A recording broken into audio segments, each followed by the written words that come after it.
Good morning students. आज के इस वीडियो में हम ग्रुप से संबंधित कुछ एक एग्जाम्पल्स देखेंगे।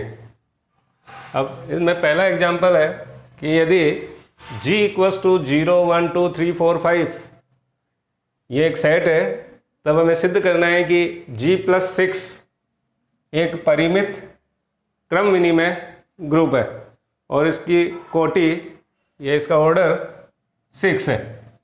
जहाँ ये जो +6 है, ये +6 संक्रिया ये समशेष योग मॉड्यूलो 6 संक्रिया होती है। अब इस g को +6 संक्रिया के लिए ग्रुप सिद्ध करने के लिए सबसे पहले चूंकि g में अवयवों की संख्या परिमित है, इसलिए हम एक संक्रिया सारणी बनाते हैं। अब संक्रिया सारणी बनाने के लिए उसमें अपने जो +6 संक्रिया है, पहले इसका मतलब क्या होता है ये देखेंगे। तो यहाँ a+6b, इसका मतलब a+b होगा यदि a+b की वैल्यू <6 हो, और a+6b की वैल्यू a+b-6 या फिर a+b में 6 से डिवाइड करने पर जो धनात्मक शेषफल बचता है वो वैल्यू होगी, ये कब होगी, जबकि a+b की वैल्यू >= 6 हो।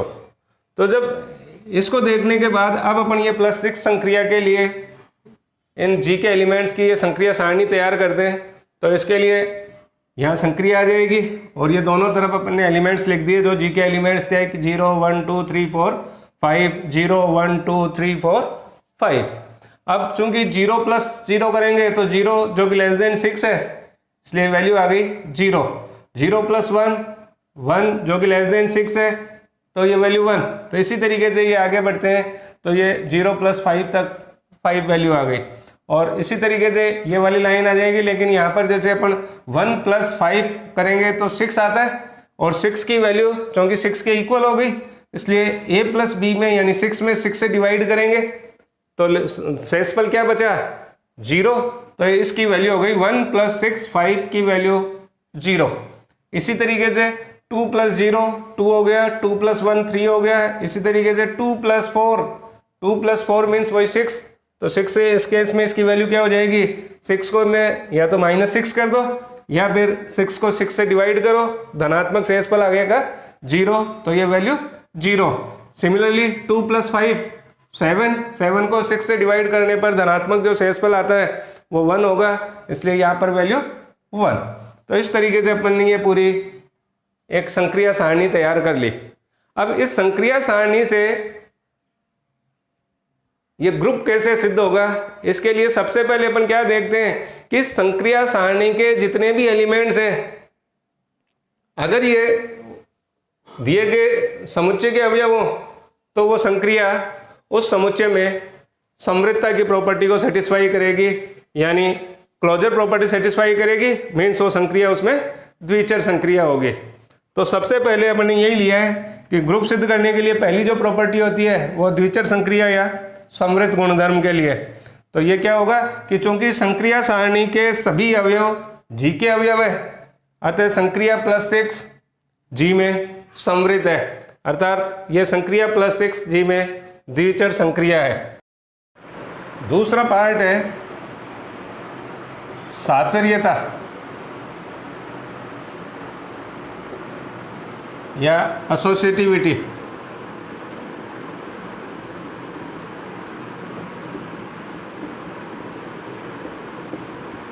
एसोसिएटिविटी के लिए हम इस g के 3 एलिमेंट ले लेते हैं कि मान लिया जाए a, b और c, ये g के 3 एलिमेंट है।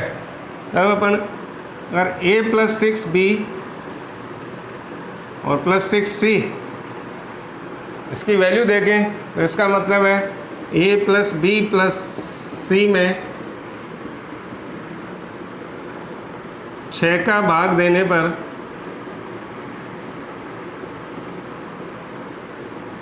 प्राप्त धनात्मक शेषफल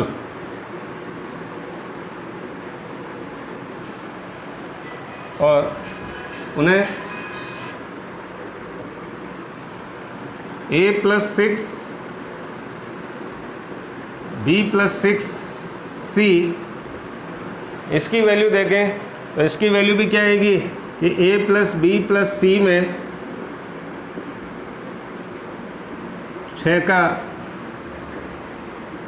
भाग देने पर प्राप्त धनात्मक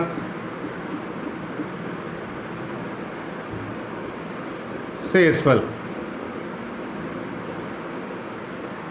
इसका मतलब है कि चाहे a + 6 b + c 6c और a + 6 b + 6c की वैल्यू देखें तो दोनों की वैल्यू एक जैसी आ रही है, इसलिए a + 6b + 6c = a + 6 b + 6c for all a b c belongs to G implies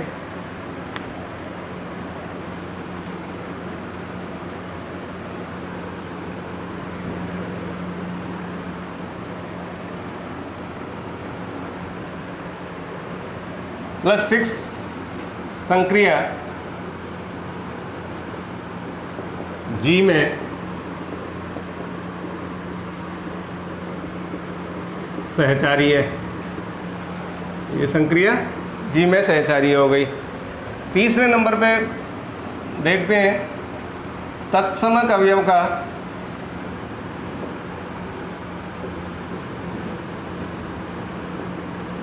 अस्तित्व, यानी एग्जिस्टेंस ऑफ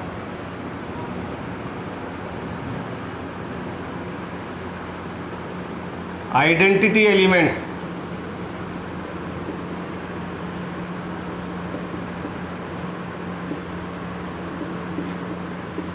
तो संक्रिया सारणी से आइडेंटिटी एलिमेंट कैसे देखेंगे? तो इस संक्रिया सारणी में हम देख रहे हैं कि एक एलिमेंट जीरो इस तरीके का एलिमेंट है कि इस जीरो में जी के किसी भी एलिमेंट को से अगर ये ऑपरेट कराएं, यानी ये +6 संक्रिया अप्लाई करें तो जी का वही एलिमेंट आ रहा है। इसका मतलब है कि यहाँ 0 + 6 संक्रिया के लिए जी का तत्समक अवयव है। तो यहाँ ये लिख देंगे कि संक्रिया सारणी से स्पष्ट है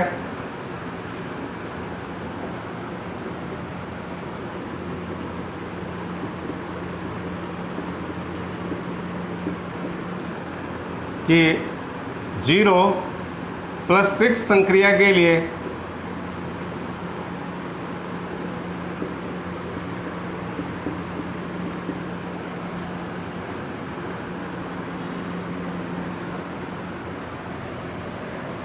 जी का तत्समक अवयव है।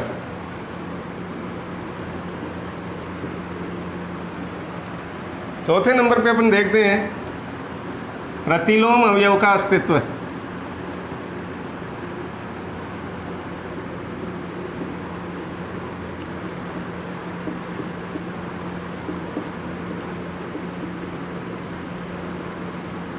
या एग्जिस्टेंस ऑफ इनवर्स एलिमेंट।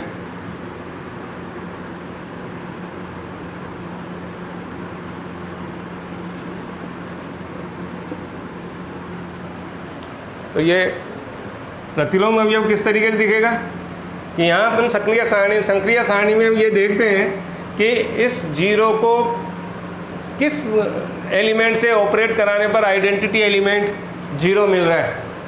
इसी तरीके से 1 को किस एलिमेंट से ऑपरेट कराने पर आइडेंटिटी एलिमेंट 0 मिल रहा है। तो इस तरीके से वो उसके इन्वर्स एलिमेंट होंगे एक दूसरे के। तो यहाँ चूँकि 0 को 0 से ऑपरेट कराने पर आइडेंटिटी एलिमेंट 0 आ रहा है, इसलिए 0 का इन्वर्स एलिमेंट 0। 1 को 5 से ऑपरेट कराने पर आइडेंटिटी एलिमेंट 0 मिल रहा है, इसलिए 1 का प्रतिलोम अवयव या इन्वर्स एलिमेंट 5। इसी तरीके से 2 को 4 से ऑपरेट कराने पर आइडेंटिटी एलिमेंट 0 आ रहा है, इसलिए 2 का इन्वर्स एलिमेंट 4। इसी तरीके से 3 का इन्वर्स एलिमेंट 3, 4 का इन्वर्स एलिमेंट 2 और 5 का इन्वर्स एलिमेंट 1 होगा। तो इसलिए इसके लिए क्या हो जाएगा कि संक्रिया सारणी से स्पष्ट है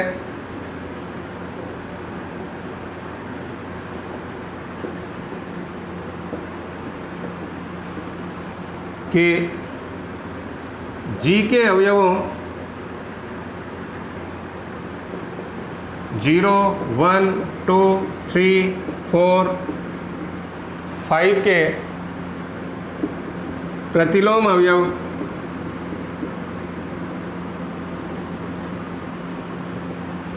क्रमशः 0, 5, 4, 3, 2, 1 है। इसका मतलब है कि G के हर एक एलिमेंट का इन्वर्स एलिमेंट G में विद्यमान है। अब ये तो ग्रुप के लिए हो गया कि इसका मतलब है कि इम्प्लाई G+6 एक ग्रुप है। अब हमें ये भी देखना है कि ये ग्रुप क्रम विनिमय ग्रुप या अबेलियन ग्रुप है। तो इसके लिए क्रम विनिमयता की प्रॉपर्टी देखेंगे। तो आगे है 5वें नंबर पे क्रम विनिमयता।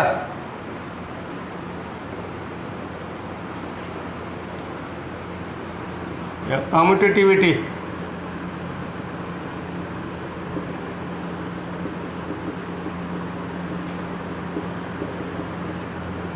संक्रिया सारणी से कम्यूटेटिविटी प्रॉपर्टी कैसे देखते हैं? तो इसके लिए ये देखते हैं अपन कि संक्रिया सारणी की प्रत्येक पंक्ति अपने संगत स्तंभ के समान होनी चाहिए। तो यहाँ पर चूंकि संक्रिया सारणी की जैसे पहली पंक्ति और पहला स्तंभ एक जैसा है, सिमिलरली सेकंड पंक्ति और सेकंड स्तंभ एक जैसा है। इसी तरीके से यहाँ ये देख रहे हैं अपन कि संक्रिया सारणी की प्रत्येक पंक्ति अपने संगत स्तंभ के समान है। अतः यह संक्रिया सारणी इस विकर्ण के सापेक्ष सममित होगी और यही प्रॉपर्टी इसमें कम्यूटेटिविटी प्रॉपर्टी होगी, यानी ये +6 संक्रिया ये G में क्रम विनिमयता की प्रॉपर्टी को सेटिस्फाई करेगी। तो यहाँ ये देखते हैं कि चूँकि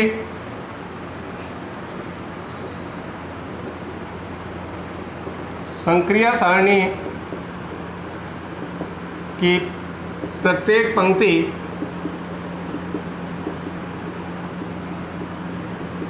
अपने संगत स्तंभ के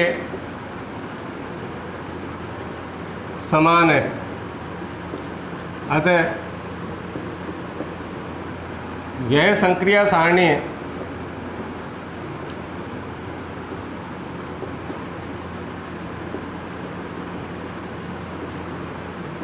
विकर्ण के सापेक्ष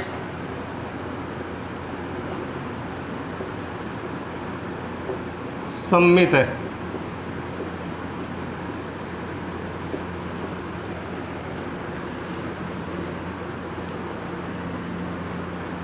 implies +6 संक्रिया G में क्रम विनिमय है।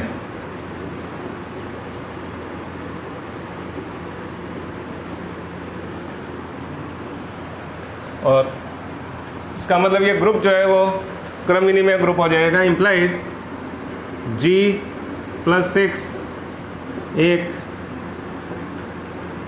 क्रम विनिमय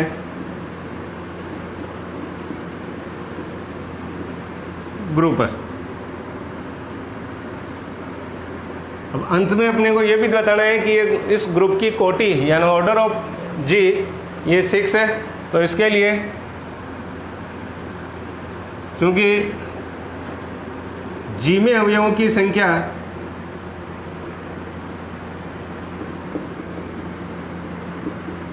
संख्या 6 है, जो कि परिमित है।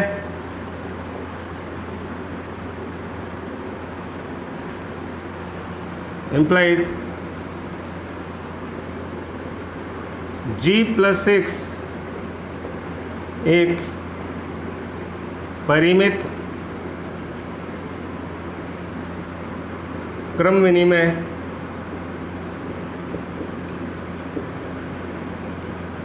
ग्रुप है